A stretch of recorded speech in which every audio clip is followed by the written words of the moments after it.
Welcome back to the Real Estate Reserve podcast. Jason Balin from Hard Money Bankers, co-host Ian Horowitz, and back in studio, Joe Killinger. We wanted to invite Joe back on. If you didn't listen or watch our previous interview a few weeks ago, definitely check that out.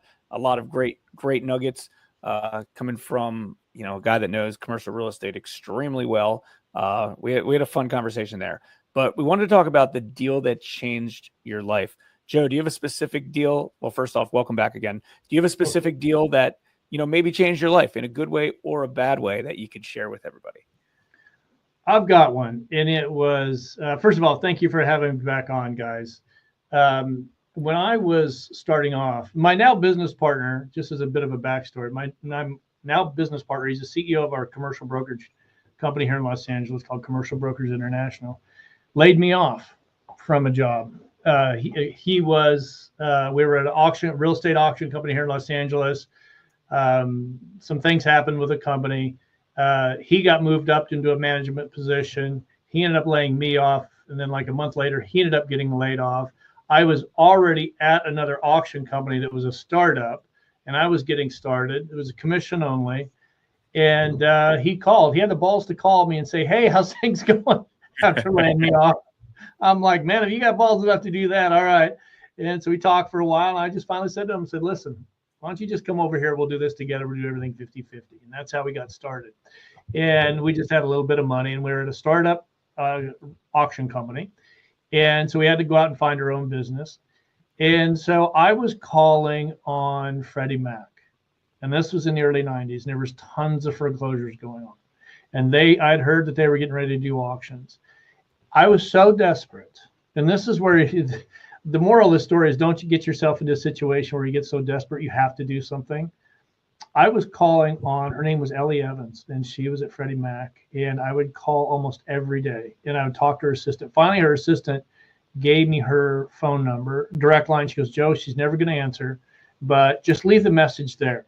And so, I would call, I'd leave funny anecdotal messages several times a week, sometimes even on weekends, just leave these messages and just thinking she's never going to call me back. So I just decided to have fun with it. But the mentality I had is I've got everything to gain and nothing to lose. And I had no money. So I kept leaving messages and kept leaving messages. And finally, one day I'm going down, this is going to really date me, guys, but I'm going down the 405 in somebody else's car. He had the brick phone. Do you remember those little white brick phones? That rang. And somehow she got hold of that phone number. She called. She goes, "Is Joe Killinger there?" The guy goes, "Yeah, here." And she comes on. She goes, "Okay, hotshot, I'm going to give you a chance." But fortunately, I wasn't just doing the calls. I was watching the market. I knew everything going on in the market. I'd been waiting for that call. I don't know what made me I knew that call was going to come.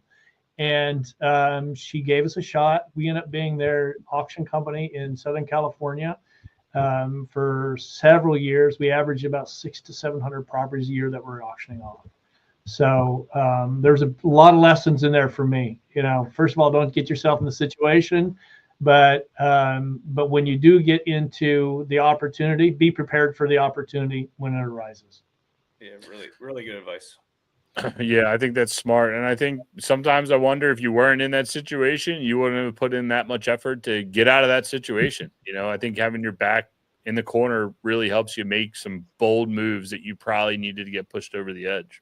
Yeah, I completely agree because, it was, like I said, I had nothing to lose. I had no money. I think I ended up with like $1,200 in my checking account when we got our first auction.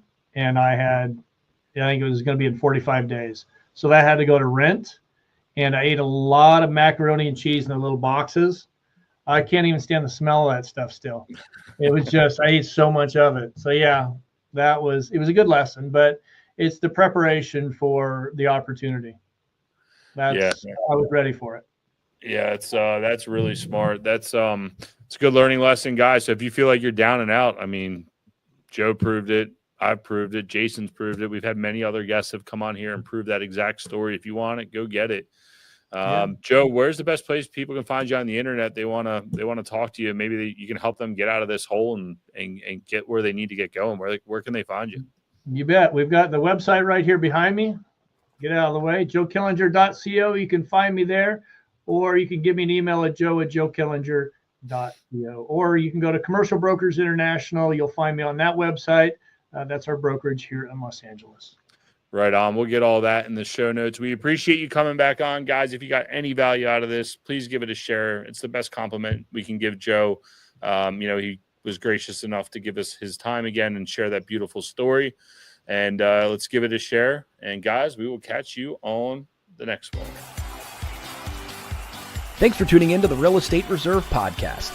Do us a favor and like, comment, and share our broadcast. It helps the algorithm and helps us spread the word too. Till next time, thank you for tuning in.